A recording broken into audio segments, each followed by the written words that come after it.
बाज़ लोग जो है वो सर्दी के दिनों में शॉल ले लेते हैं, और शॉल इस अंदाज से लेते हैं कि मुंह भी छुप जाता है। बाज़ लोग पूरा अपना जिस्म लपेट लेते हैं, तो बाज़ मफरल भी सिर्फ गले में लटका लेते हैं। तो शॉल पहनकर, मफरल पहनकर नमाज़ पढ़ने का क्या हुक्म है? शॉल पहनकर या चादर पहनकर आप नमाज तो पढ़ सकते हैं, उसमें चंद बातों का ख्याल रखा जाए। एक ये है कि जो सर्दी की गर्ज से जब आप ले रहे हैं तो सिर्फ लटकाना मकसद नहीं है, उससे आप अपना जिस्म ही कवर जो है वो करेंगे।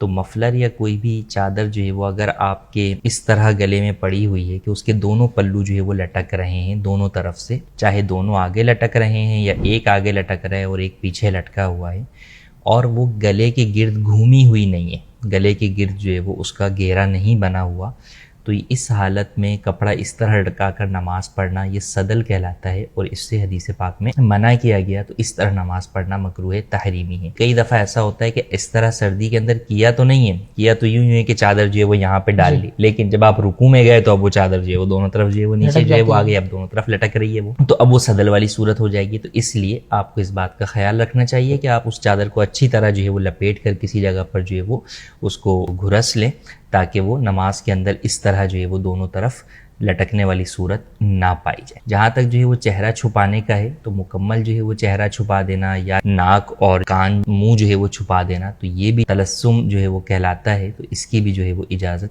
नहीं है, इस तरह नमाज पढ़ना भी मकरूह है। तो आप चेहरा जो है वो इर्द गिर्द लपेट सकते हैं, लेकिन चेहरे में जो है वो मुंह और नाक को जो है वो आप खुला ही जो है वो रखें और नमाज जो है वो इस तरह अदा करें। और इसमें तिलावत के अंदर भी आपको जो है वो आसानी होगी। तो यूँ नमाज के अंदर सिर्फ जो है वो नाक और मुंह जो है वो छुपाना ये भी जायज़ नहीं है।